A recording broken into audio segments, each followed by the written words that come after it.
मान्यवर, कृषि पर हम चर्चा करने के लिए सदन में बैठे हुए हैं। कृषि हमारा भारतीय संस्कृति का आधार रहा है। नाम ही अंग्रेजी में इसका नाम है एग्रीकल्चर। मैं अंग्रेजी को व्याकरण के संधि विच्छेद से, आप ज़्यादा उसमें विद्वान हैं, जब हिंदी के व्याकरण से संधि विच्छेद करता हूं तो एग्री और कल्चर, तो एक बार मेरे दिमाग में आया agreement of all culture that is called agriculture. जहां सभी संस्कृतियों का समन्वय है वही कृषि है। इसीलिए इस कृषि को केवल किसी दल का न समझना चाहिए, किसी जाति का न समझना चाहिए, किसी धर्म का नहीं समझना चाहिए। बिना रोटी के कुछ नहीं हो सकता।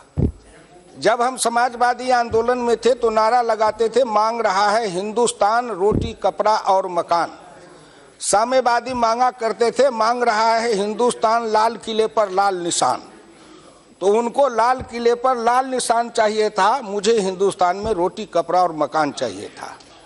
और तब से ये नारा लगाते आए कि हिंदुस्तान में रोटी कपड़ा मकान, कोई ऐसी सरकार आ जाए जो इस नारा को सुन ले। डॉक्टर लोहिया के नेतृत्व में हम नारा लगाते थे, बाढ़ सुखाड़ स्थायी निदान का नारा लगाते थे। इतने दिन चलते चलते आए ये कल्पना और सपना लेके कि किसी न किसी दिन हिंदुस्तान के करोड़ों किसान की ये आस पूरी होगी। आज भी इस चैनल को हिंदुस्तान के गांव में बैठ करके लाखों किसान सुन रहे होंगे और देख भी रहे होंगे।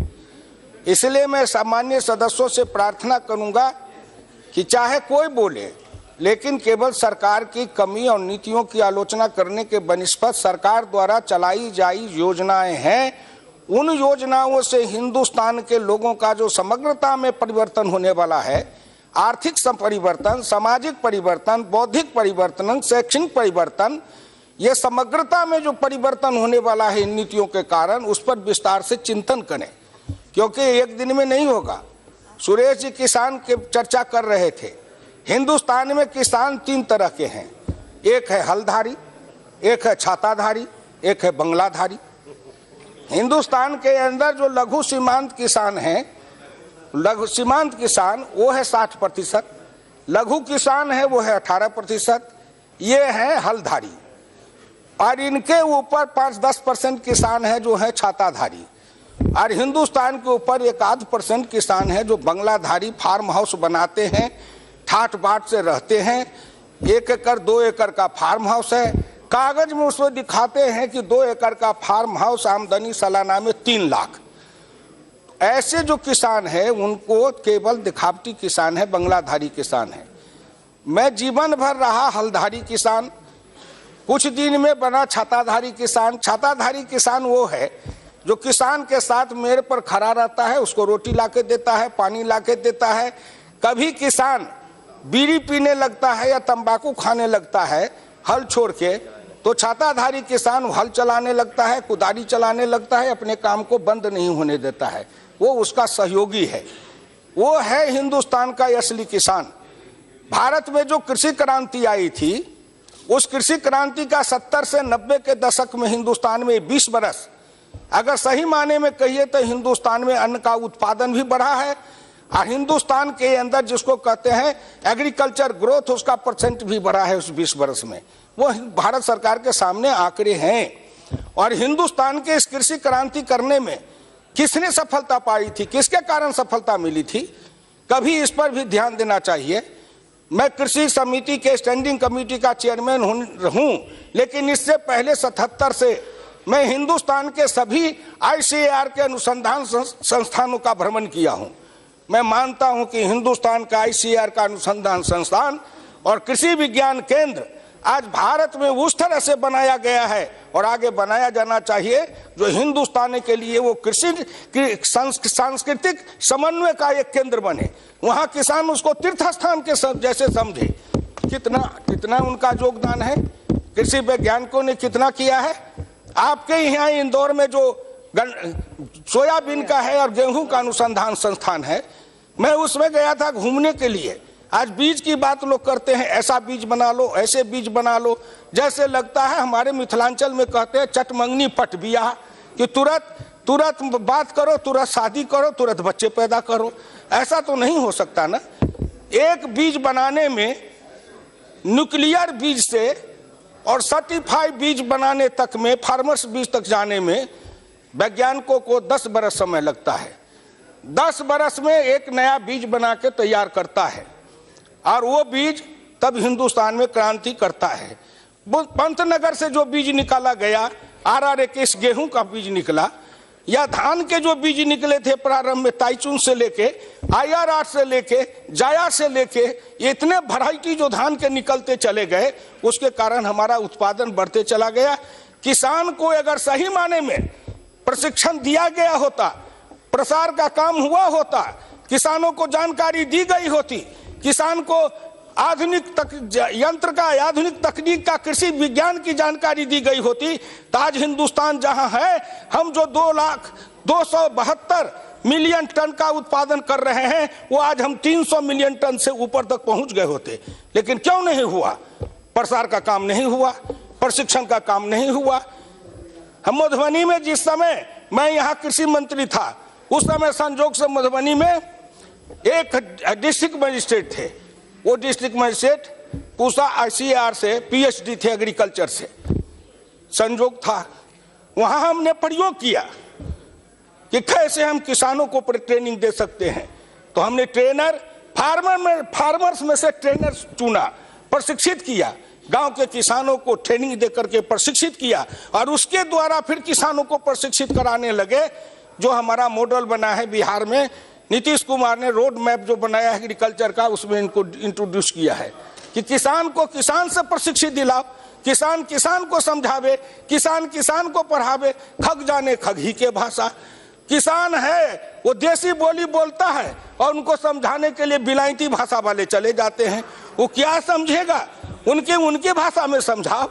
लोक भाषा, लोक भूषा, लोक भोजन, लोक भवन, लोक कला, लोक संस्कृति, तब लोक देव, और तब बनेगा लोकतंत्र। नहीं तो ये फर्जी लोकतंत्र चलता रहा है देश में। अब असली लोकतंत्र की स्थापना की ओर हम बढ़ रहे हैं, और वो किसान इसमें हमारा सहयोगी बनेगा। इसलिए मैं आपसे प्रार्थना करना चाहता हूँ। सुरेश जी कह रहे थे ऐसा होना चाहिए, वैसा होना चाहिए। भाई करते थे सो क्यों किया, अब करी क्यों पछताए। अब वो ये पेड़ बबूल के तो आम कहां से खाए। जो बात हमको पढ़ा रहे पर उपदेश कुशल बहुते रे। आप इतने दिन तक राज चलाए, क्या ये विद्या बुद्धि नहीं थी? चूंकि आप विरोध में बैठ गए, तो मुझको लगता है उधर बैठने से कुछ बुद्धि का विकास ज्यादा हो जाता है क्या? हम लोग तो इधर भी बैठे हैं, लेकिन अपनी बुद्धि का विकास कर रहे हैं। भारत के प्रधानमंत्री नरेंद्र मोदी समग्रता में इसको कर रहे हैं। मैं केवल आपसे प्रार्थना करूंगा, जब भारत के बजट को पेश करते हुए भारत के वित्त मंत्री ने कहा प्राथमिकताओं का निर्धारण, और उन्होंने प्राथमिकताओं के निर्धारण में क्या कहा? मैं इस व्यापक एजेंडा को आगे बढ़ाने के लिए अपने बजट प्रस्तावों को 10 विशिष्ट स्तंभों के अंतर्गत रखने का प्रस्ताव करता हूं, जिनमें निम्नलिखित शामिल है। किसान, हम किसानों की आय को अगले 5 वर्षों में दुगुना करने के लिए प्रतिबद्ध हैं। दूसरा, ग्रामीण आबादी, रोजगार और बुनियादी अवसंरचना उपलब्ध कराना। ये जो हिंदुस्तान के अंदर 80% लोग हैं, जो आजाद भारत में उपेक्षित रहे, उपहासित रहे, पीड़ित रहे, प्रताड़ित रहे, अब उनके ओर अगर सरकार का ध्यान गया है। श्री नरेंद्र मोदी उनके जीवन में उद्धार करना चाहते हैं, कल्याण लाना चाहते हैं, सुख लाना चाहते हैं, समृद्धि लाना चाहते हैं, उनके खेत में हरियाली लाना चाहते हैं, चेहरे पर लाली लाना चाहते हैं, घर में खुशहाली लाना चाहते हैं। तो आज भी हिंदुस्तान के कुछ बड़े लोग मानसिकता वाले हैं, वो चाहते हैं कि हिंदुस्तान का रूपांतरण नहीं हो, हिंदुस्तान की न दिशा बदले, न हिंदुस्तान की दृष्टि बदले, न नेता का संकल्प बदले। नेता होते हैं, नीति होती है और नियत होती है। नेता बहुत बढ़िया हो, बिलायती भाषा बोलने वाला हो, देश विदेश घूमने वाला हो, उसकी नीति भी खूब बखाने, लेकिन नियत अगर खराब हो तो कहीं पर निशाने, कहीं पर निशाना। बात बोलेगा किसी की, काम करेगा किसी की। इसलिए मैं प्रार्थना करना चाहूंगा सदन से कि इस पर गंभीरता पूर्वक सोचे जब उन्होंने कृषि को प्राथमिकता दिया, बजट में प्रथम स्थान दिया, तो ये सब बातें हिंदुस्तान में आई। एक है समस्या, कारण और कारण का निदान। चौधरी चरण सिंह एक किताब लिखे थे, भारत की भयावह अर्थनीति, उसका कारण और निदान। उसमें विस्तार से व्यापक से उन्होंने चर्चा की थी। और मैं सभी वैज्ञानिकों को भी कहूंगा, कृषि मंत्रालय के लोगों से कहूंगा, अफसरों से कहूंगा कि उस किताब को आप पढ़िए, उससे आपको इसमें रोशनी मिलेगी। समस्या किसने पैदा की? जब जब मैं इन बातों को उठाता हूं, इसलिए उठाते रहा हूं कि बार बार कह आपन हेतु भारत के मन रहे न चेतु। हम पीड़ित हैं, इसलिए बार बार इसको उठाते हैं कि किसी का ध्यान इस ओर जाए। लेकिन मेरा सौभाग्य है कि प्रथम बार भारत के प्रधानमंत्री श्री नरेंद्र मोदी का ध्यान इस ओर गया है। हम उस समय से आवाज लगाते आ रहे थे, मिथिलांचल में अपनी भाषा में गाते थे, कखन हरब दुख मोर हे भोला बाबा, कखन हरब दुख मोर, दुख ही जन्म भेल दुख ही गमावल, सुख सपनहु नहीं भेल हे भोला बाबा, कखन हरब दुख मोर। लेकिन मुझे लगता है कि काशी विश्वनाथ ने मेरे इस गीत को सुन लिया, मेरे मिथिलांचल के दर्द की कहानी को, और कहा कि तुम हमें पुकारते हो, किसी दिन हमारा ही प्रतिनिधि दिल्ली की गद्दी पर बैठेगा तो तुम्हारे कष्ट को दूर करेगा। इसीलिए काशी विश्वनाथ के प्रतिनिधि आज हमारे दर्द को सुने हैं और उसका निदान निकालने चले हैं। आखिर मैं पूछना चाहता हूं अध्यक्ष महोदय कि 1951 में जब 71.9% किसान थे, तो 2011 में 45.01 हो गए। ये 26.08% किसान मेरा कहाँ चला गया? मैं हर दिन खोजते रहता हूँ, भाई तू किधर गया? आवाज लगाता हूँ, अरे भाई 26% किसान मेरा कहाँ डूब गया, जरा आवाज दो। तो आवाज आती है उसी आंकड़े से कि 1951 में खेतीहर मजदूर 28.1% था, जो बढ़ करके 2011 में 54.09% हो गया, वो 26.08% बढ़ गया। 26.08% किसान हटा, 26.08% खेतीहर मजदूर बढ़ा। इसलिए हमारी नीति ऐसी रही कि किसान को मजदूर बनाते जाओ, गरीब बनाते जाओ, शहरों में जाओ, और वो भाग के शहर में आया। 1951 में 82.7% गांव में थे, और 2011 में 68.08%, 14% किसान गांव का आदमी चला गया। वही था जो शहर में आया, दिल्ली में आया, फुटपाथ पर सोता है, पेड़ के नीचे सोता है, रिक्शा ठेला चलाता है, आधे पेट खाता है। अगर धन्यवाद देना चाहिए गुरुद्वारा को, जो गुरुद्वारा के लंगर का प्रसाद अगर इन हजारों लोगों को रोज दोनों शाम नहीं मिलता, तो कितने लोग दिल्ली में भूखे रह जाते। किसान के बच्चे सभी जाति के हैं, ये नहीं कि कोई पिछड़े दलित हैं, सभी जाति के हैं। गांव में वो ब्राह्मण है, भूमिहार है, राजपूत है, अच्छे परिवार उनके बाप दादा थे, लेकिन दिल्ली में आकर के वो टेम्पो चलाता है, रिक्शा चलाता है, मजदूरी करता है। कहाँ परिवर्तन किया? उसको बदलने के लिए श्री नरेंद्र मोदी ने प्रयास किया है कि हम इस दिशा को कैसे बदले। मैं इस पर आता हूं कि वो भंडारण की बात कर रहे थे। ग्रामीण गल्ला गोदाम श्रीमान अटल बिहारी वाजपेयी जी के समय में चला था। आप भी मंत्री थे उस सरकार में, मैं भी था, और उस समय श्रीमान अटल बिहारी वाजपेयी ने चलाया था ग्रामीण गल्ला गोदाम। गांव गांव में गोदाम बना, 33% सब्सिडी, पहाड़ी राज्यों में 50% सब्सिडी। अगर तब से वाजपेयी जी के हटने के बाद से अगर इस कार्यक्रम को तेजी से चलाया गया होता तो हिंदुस्तान में करोड़ों मिलियन टन का गोदाम गांव के अंदर बन गया होता, और हमारे अनाज रखने की जो समस्या है वो नहीं रहती, विकेंद्रित व्यवस्था में होती। ये क्यों नहीं बनाए?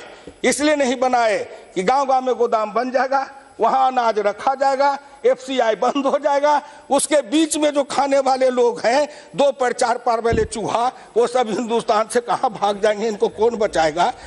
ये योजना चली। अगर इनको विकेंद्रित करते, आज भी कहता हूं इस पर सरकार ने जोर दिया है, अभी भी इस दिशा की ओर हम बढ़ रहे हैं कि भंडारण की हमारी समस्या का निदान होना चाहिए। आखिर जब आजाद भारत में हम जब आजाद हुए थे तो उस समय हमारे उत्पादन जो देश के अंदर था 1990 50-51 मिलियन टन, आज बाहर के लगभग 272 मिलियन टन पर हम पहुंचे हैं। इस देश का किसान ही बढ़ाया न है।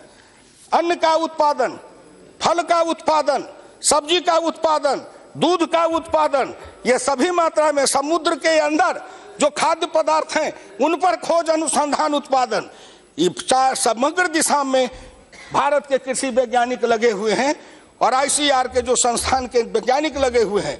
मैं समझता हूं कि उनको सभी हिंदुस्तान के किसान उनके अनुग्रहित हैं और उनको धन्यवाद देना चाहिए जो उन्होंने हिंदुस्तान की इस कृषि क्रांति लाने में, भूख हिंदुस्तान जहां आयात पर जिंदा रहता था वहां निर्यात की ओर बढ़ गया, इतना उत्पादन बढ़ाया है, ये उन्हीं के कारण ये सब हमारा बढ़ा है।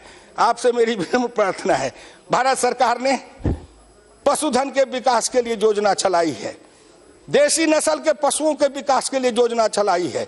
हम उस समय कहते थे भारत के अंदर अनेक उन्नत नस्ल की गायें हैं जिनको चुरा करके ले जा करके विदेश वाले क्रॉस करा करके होल्स्टीन, फ्रीजियन, ये कौन कौन गाय बना करके फिर हम वापस लाते हैं। लेकिन गाय सब कुछ मेरे यहाँ से चोरी होके गई है। जब मैं कृषि मंत्री था तो इसका मैंने पता लगाया। आंध्र का अंगोल, केरल का बेचूर, गुजरात का गिर, राजस्थान का थारपारकर, साहिवाल, ये हिंदुस्तान की ऐसे नस्ल की गायें हैं कि अगर इनको सही दिशा में आपस में क्रॉस किया गया होता, हिंदुस्तानी नस्लों को संकरित करके और संस्कारित करके एक नए नस्ल पैदा किया कर दिए होते तो आज हिंदुस्तान में एक अलग कृषि क्रांति होती और हिंदुस्तान के किसानों के घर में अलग तरह से खुशहाली आ जाती। लेकिन नहीं किया। क्यों नहीं किया? क्योंकि आप विदेश आश्रित थे, हम स्वदेश आश्रित हैं। आप विदेशी को बढ़ाना चाहते थे, हम स्वदेशी को बढ़ाना चाहते हैं। आप पश्चिमी संस्कार वाले थे, हम भारतीय संस्कार वाले हैं। आप पश्चिमी रास्ता को अपनाते थे, हम भारतीय रास्ता के अपनाने वाले हैं। हमारे और आप में बुनियादी अंतर है, मानसिकता में अंतर है, विचार में अंतर है, चरित्र में अंतर है, व्यवहार में अंतर है। हमारे आप में आकाश पाताल का अंतर है। आप पश्चिम की ओर भागने वाले हैं, हम पूरब दिशा में चलने वाले हैं। इसलिए हमारे आप में कभी समन्वय हो नहीं सकता। इसलिए मैं कहना चाहता हूं कि भारत के सरकार ने इसकी ओर कदम उठाया है। हम फिर ज्यादा समय नहीं लेके केवल आपसे प्रार्थना करूंगा, कृषि विज्ञान केंद्र है हिंदुस्तान में 648 कृषि विज्ञान केंद्र है लगभग, और भी बढ़ने वाले हैं। मैं पूछना चाहता हूं, इन कृषि विज्ञान केंद्रों को मजबूत क्यों नहीं बनाया गया? कहीं कृषि विज्ञान केंद्र में जमीन है तो चार दीवारी नहीं है, कहीं कृषि विज्ञान केंद्र है तो वैज्ञानिकों के लिए मकान नहीं है, कहीं है तो प्रयोगशाला नहीं है। मेरे क्षेत्र में कृषि विज्ञान केंद्र, महिला उसकी प्रभारी, मैं गया था उसमें कार्यक्रम का उद्घाटन करने, अध्यक्ष महोदय, और मैं शर्म से मेरा सर झुक गया जब मैंने कहा कि यहाँ कहीं टॉयलेट है तो कहीं नहीं है, एक है। मैं उसमें गया तो मुझे लगा कि वोमिटिंग हो जाएगा। मैं तुरंत कृषि मंत्री जी को पत्र लिखा और आईसीआर के महापात्रा जी जो डीजी हैं उनको मैंने फोन किया कि साहब कैसी दुर्दशा है। आप उन कृषि विज्ञान केंद्रों को सांस्कृतिक स्थल, तीर्थ स्थल जैसे बनाते तो बना दिए होते। मैं धन्यवाद देना चाहता हूं भारत की सरकार को कि उन्होंने कृषि विज्ञान केंद्र में मिट्टी परीक्षण का लैब देने का काम किया है, कृषि कौशल विकास का काम किया है। कृषि पर जो आधारित लोग हैं, नौजवान हैं, वो कृषि विज्ञान केंद्र में जाएंगे। कृषि के परंपरागत ज्ञान का, कृषि के परंपरागत अनुभव का, कृषि के परंपरागत तकनीक का, कृषि के परंपरागत सब कुछ का वो प्रशिक्षण पाएंगे, उनको उसका कौशल दिया जाएगा और वहां वो उस ट्रेनिंग पा करके फिर नए भारत के निर्माण में निकलेंगे, गांव में बसेंगे, खेती में लगेंगे और नई पीढ़ी खेती से भाग रही है उस समस्या का समाधान निकलेगा। एक बात और कहना चाहूंगा, इन्होंने एक योजना चला दी मनरेगा। साहब मैं किसान हूं, केरल गया, तमिलनाडु गया, कर्नाटक गया, आंध्र गया, बंगाल गया, असम गया, सब जगह गया और मैंने किसानों के प्रतिनिधि को बुला के बात की, आपकी क्या समस्या है। सबसे किसान प्रतिनिधि केवल एक बात कहता था कि साहब आप हमारा उद्धार चाहते हैं तो इस मनरेगा से मुक्ति दिला दीजिए। हम कहा क्यों? तो कहा ये फालतू में काम धाम करता नहीं है, मुफ्त का डुप्लीकेट बिल बना के सब खाता है, हमको मजदूर नहीं मिलता है। रघुवंश सिंह जब ग्रामीण विकास मंत्री थे उन्होंने इस पर चर्चा की कि एक योजना का स्वरूप बनाया था कि मनरेगा से मैं कहता हूं जो 200 रुपया कि 250 रुपया रोज देते हैं वो 200 पौने 200 रुपया रोज किसान को दे दीजिए खेत के मजदूर के लिए, और बाकी जो 100-150 लगेगा सो अपना घर से मिलेगा। आप दीजिए उनको मनरेगा वाला, बाकी डिफरेंस वो 300, 400, 500 लगता है, सो उसमें मिला करके वही देगा। हिंदुस्तान के सब मजदूर को काम मिलते रहेगा, काम देंगे हम, गांव-गांव में रोजगार देंगे हम। और हमको क्या बनाया गया? हमारे बेटे पढ़े लिखे, पैंट वाले, पतलून वाले, मोबाइल वाले, अब उनको कहते हैं कुदाल उठाओ, टोकरी उठाओ, मिट्टी खोदो, यहाँ से वहाँ फेंको। हमारे बच्चे को आप इतना हीन भाव से समझते हैं। पर आपके बच्चे काबिल बने, विद्वान बने, अब मेरे बच्चे कुदाल और टोकरी लेके सर पर मिट्टी खोदे। कहाँ डंपर का जुग आया, कहाँ जेसीबी का जुग आया, कहाँ ट्रैक्टर ट्रॉली का जुग आया, कहाँ हिंदुस्तान इसरो वाले एक ही सैटेलाइट से 104 छोड़ रहे हैं स्पेस में, अंतरिक्ष में सैटेलाइट छोड़ रहे हैं। कम कहाँ चले गए? और ये कहते हैं तुम कुदाल उठाओ, सर पर टोकरी रखो, मिट्टी खोदो, उस मिट्टी को फेंको। हिंदुस्तान के अंदर कृषि क्रांति आई है। मैं एग्रीकल्चर मिनिस्टर से भी कहना चाहूंगा कि आप ग्रामीण विकास वाले से बात करिए। हमारे कृषि क्रांति आई है। पहले हल बैल से खेती करते थे, तब कच्ची सड़क से काम चलती थी। अब ट्रैक्टर है, पावर टिलर है, थ्रेसर है, हमारे पास में कंबाइन मशीन है, ये सारे चलते हैं खेत तक। और हम कहते हैं खेत को पक्की बनाओ, पीसीसी बनाओ, जिससे किसान को दिक्कत नहीं हो, हर खेत तक हमारे कृषि यंत्र चले जाए और हर खेत में फसल काटे और तुरंत पंजाब के जैसे, हरियाणा के जैसे मंडी में पहुंचा दे। ऐसे बनेंगे कब? जब मनरेगा के सारे पैसे से कुछ नहीं करते, केवल मेरे गांव के सब सड़कों को पीसीसी बना दिए होते, हर गांव से गांव को जोड़ करके पीसीसी बना दिए होते, तो भारत का कायाकल्प हो जाता। इसलिए कि दृष्टि ग्रामीण नहीं थी, दृष्टि किसान वाली नहीं थी, इसलिए वो सुर नहीं गए। इसलिए मैं प्रार्थना करना चाहूंगा, राष्ट्रीय कृषि विकास योजना चली, उससे किसानों में क्रांति आई। हमारे आपके समय में ही श्रीमान अटल बिहारी वाजपेयी ने इस योजना को शुरुआत किया था। उससे किसानों को यंत्र मिलने लगे, कृषि की सामग्री मिलने लगी, उपकरण मिलने लगा, उसमें चलने लगा। बाद में चल के इनके राज में वो चाइनीज पावर टिलर मंगा करके 60,000 का पावर टिलर 1,75,000 में किसानों को बिकवाने लगे। मैं भारत सरकार को धन्यवाद दूंगा कि हम लोगों ने इस ओर ध्यान दिलाया, तो उन्होंने कमेटी बनाई है। ICR के डीजीजी सुंदरम साहब इस कमेटी के चेयरमैन बने हैं और उनको अपना रिपोर्ट भारत सरकार को दे रहे हैं। मैं कृषि मंत्री जी से मांग करूंगा कि उनके रिपोर्ट की दिशा में भारत सरकार को कार्रवाई करना चाहिए, इस पर सोचना चाहिए। यह कृषि विकास योजना से कितना हुआ? कृषि सिंचाई योजना सब मिलकर के आएंगे, कहेंगे इतने आंकड़े देंगे। मैं ये कृषि विकास सिंचाई योजना अमल में लाता है कौन? भारत सरकार पैसा देती है, कार्यकारी एजेंसी है राज्य सरकार।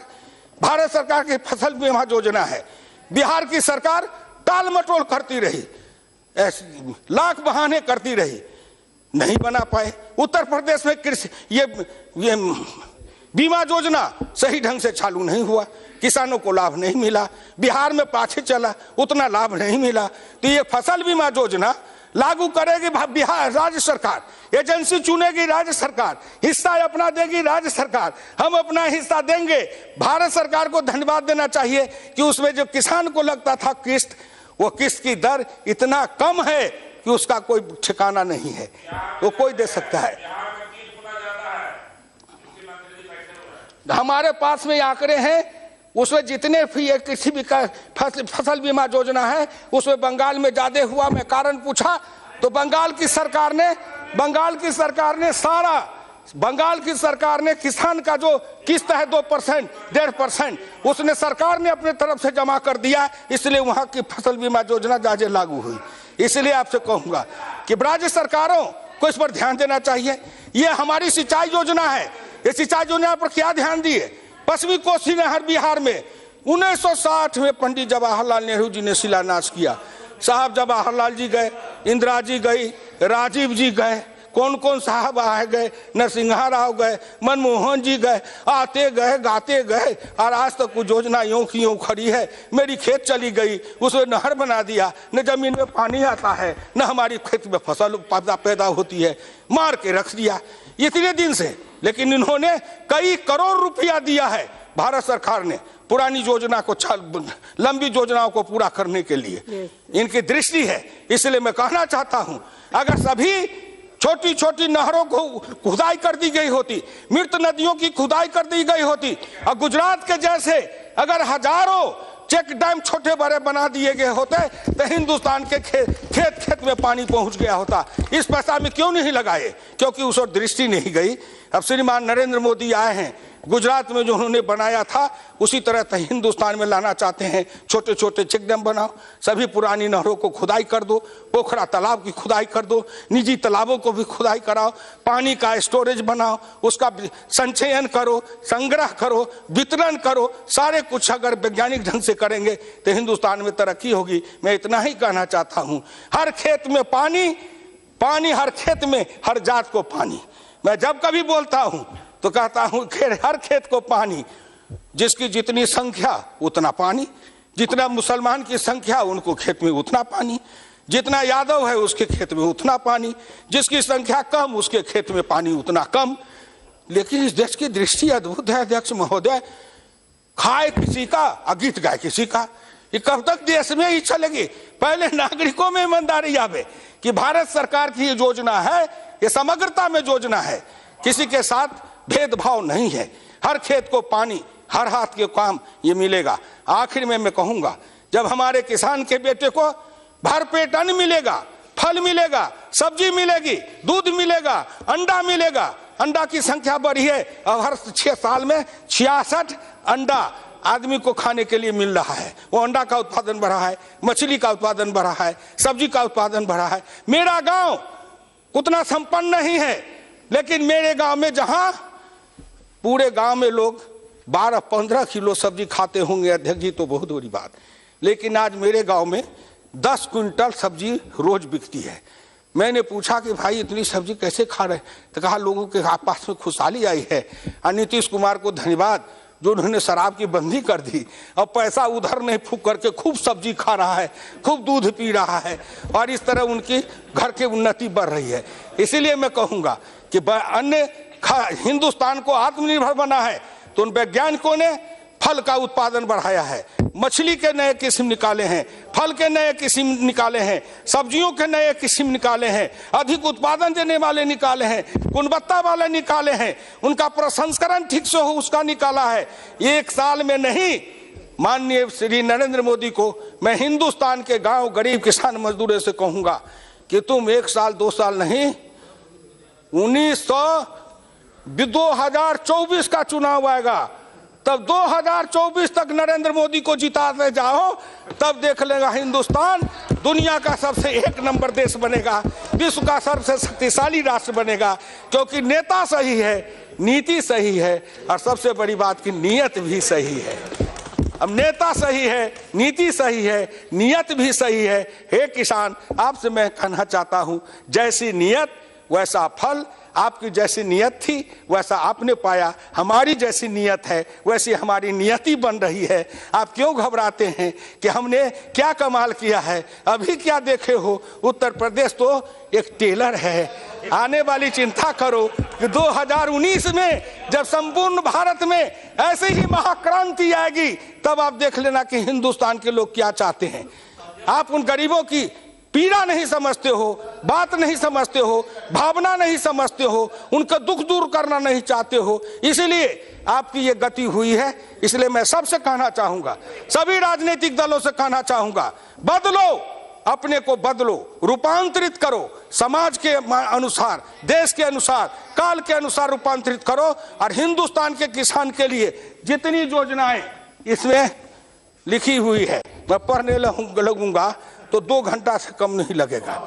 इतनी योजनाएं हैं, और सब योजनाओं का मूल्यांकन मैं करता हूं, तो मैं कभी कभी सोचता हूं कि जिस दिन ये सारी योजनाएं लागू हो जाएगी तब कैसा देश बनेगा।